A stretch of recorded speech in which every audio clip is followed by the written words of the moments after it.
this. If the children are not behaving, the parents might say, the hairy man is coming to get you. In Guatemala, if the parents see their children are not behaving, they might say, la mano peluda va a venir.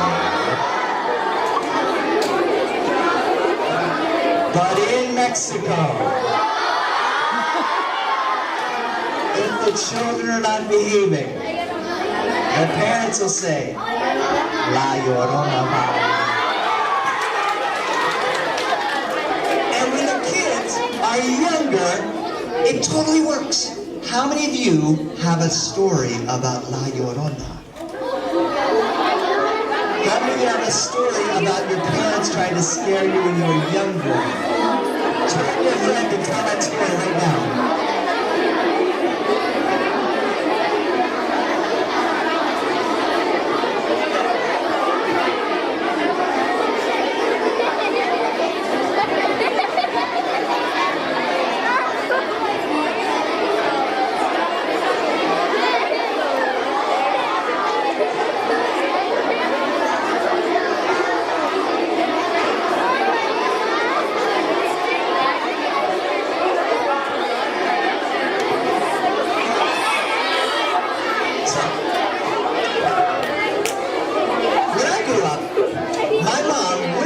To me, she would say, the boogeyman will come and take you away. And when I was younger, that worked.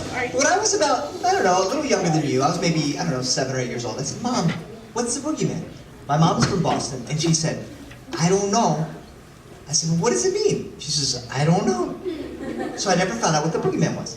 When I was in Chicago, I met a boy from Mexico, and he told me about La Llorona. He said, La Llorona means the crying lady. And I said, oh, it sounds like the boogeyman. She said, no, it's not a boogeyman. It's La Llorona. And she cries right before she grabs children. And she's always crying. She says like this, Ay, mis hijos. He said, I said, wow, I never heard that. He said, so, when I was a kid in Mexico, my mom would say, you go to sleep or La Llorona will come and take you away. And it would always work. He said, but then I had a little baby sister, and then we got older, and my parents would say, go do your homework. And we'd say, we don't want to do homework. You go do your homework, or La Llorona will take you away. And the kids would go upstairs, and they would start doing their homework. This boy's name was Miguel, and he'd say, I look at my younger sister, and I'd say, oye, Maria, ¿tú crees que La Llorona va a venir si no hacemos la tarea? She said, I don't believe she's going to come and take us away if we don't do our homework. Do you believe it? He said, no. Why are we doing our homework then? I don't know. They stop doing their homework. They're messing around. Now, mom and dad don't mess around. They call for Abuela, who's down the street. And Abuela sneaks into the house, walks down the hall. She puts her fingers on the door and she opens it. Who knows how she does it? It's in such a way that it looks like the door is opening by itself. And as the door is opening, she makes this sound that like it makes. Ay, mis hijos. And Miguel said, Mommy, tell La Llorona what you're doing.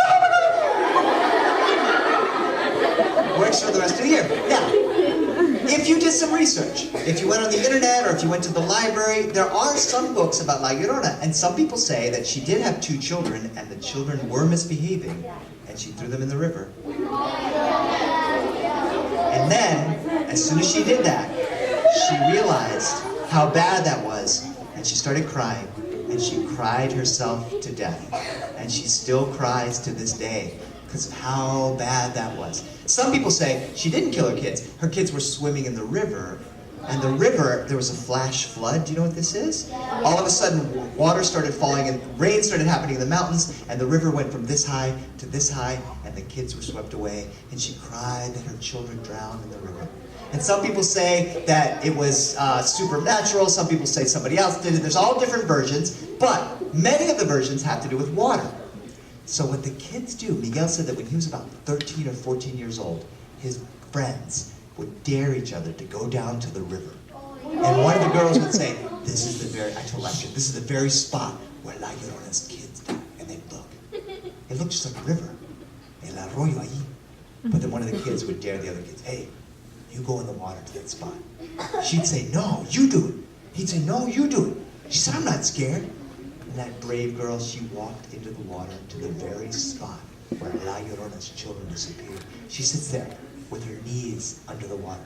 Go even farther. She goes up to her waist. She's there. Yo no creo na llorona. One of the boys or girls will grab a branch off of a tree and they'll throw it into the water so that it comes down.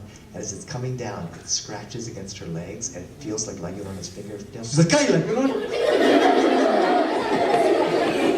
So she gets out of the water. And then Miguel said, on the other side of the river, this bush started to move, but there was no wind. He's like, "What is it? The bush is moving. Ah, what is it?" And they hear, "Ay." And just as they're starting to freak out, they hear, and this little boy comes tumbling out of the bush. He said, "You should have seen your faces." So when Miguel got older, he said that La Llorona becomes a way for parents to just try to get their kids to do something. Oh yeah, go do your homework, or don't stay out late, or don't do this, or whatever it is. And they love to tell the story. There's always an uncle or an abuelo who say that, "No, de verdad, yo la vi una vez, y me vino, y me tocó, y estaba montando caballo, lo que sea." There's always somebody who's got one of the stories. But, boys and girls, do all the old people you know have cell phones now? Do you know how many millions of cell phones are in Mexico, and nobody's ever gotten a picture or a video of La Llorona? But everybody swears they've seen her. So anyway, Miguel said that one of the things they love to do is scare each other with stories about La Llorona. Well, I met Miguel in Chicago, it wasn't in Mexico, and he said, "Antonio, last night, I saw La Llorona." I said, "Did you get a picture of it on your cell phone?" He says, "No, but I swear to you it's true." "Sure you did?" He said, "No." He heard that ella anda con sed, she's thirsty. So if you put a glass of water in your window, she'll come up from the river and she'll drink it. He said, "Antonio, last night at midnight, I put a glass of water in my window. ¿Y sabes qué pasó? Do you know what happened?" I said, "What?" He said, "Nothing." He put a second glass of water in the window. He said, at 12:30 at night, "Do you know what happened?" I said, "What?" He said, "Nothing." He put 3, 4, 5 glasses of water in the window. He said, at 1 o'clock in the morning, "Do you know what happened?" And now there's a bunch of kids listening, and they all were laughing. "What happened, Miguel? What happened?" He said, "Nothing happened." He said, but then he remembered the American legend of Bloody Mary. I see that some of you know this legend. I learned that when I was your age. I was about 10 or 11. My cousin Julie, one of my big Boston cousins, she came to my house. She said, "Antonio, have you ever heard of the legend of Bloody Mary?" I said, "What's the legend of Bloody Mary?" She said, "You go into the bathroom, you shut the door, you shut off the light, you look into the mirror, and you say Bloody Mary 5 times. I said, "What'll happen?" She said, well, she told me 5. This is how I heard it. She said, "You say it 5 times. I said, "What'll happen?" She said, "Bloody Mary comes out of the mirror and she'll grab you." She said, "Go in there and do it." I said, She said, "I'm going to do it." I said, "Okay." She went into the bathroom. I heard her shut the door. I put my ear to the door and the light went out. And I heard her say, in that funny Boston accent, "Bloody Mary, Bloody Mary, Bloody Mary, Bloody Mary." And she said it the 5th time, and there was silence. And then, thrashing around in the bathroom, water going on and off, toilet flushing, curtain going like this, cabinet smashing. She says, "Bloody Mary got me." I said, "Oh no." She said, "Come in and save me." I said, "No way." She came out, her hair was a mess, there was water everywhere, and there were scratches up her arms, and she said, "Little Antonio, Bloody Mary got me." I didn't go to the bathroom in my house for weeks after that.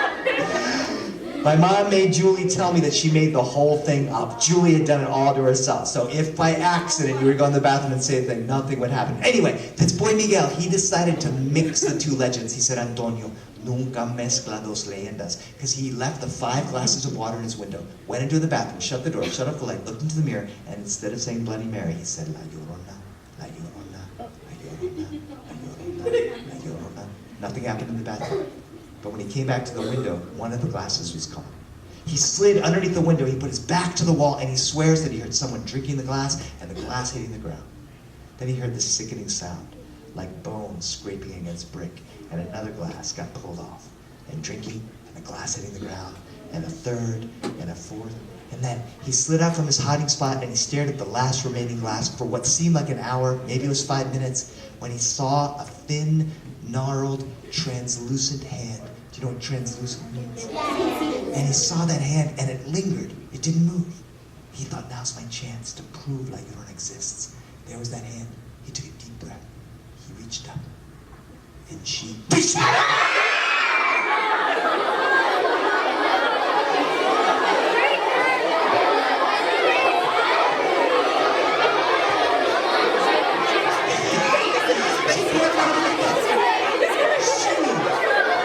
looked into his eyes and she said, después de tanta agua, tengo que ir al baño.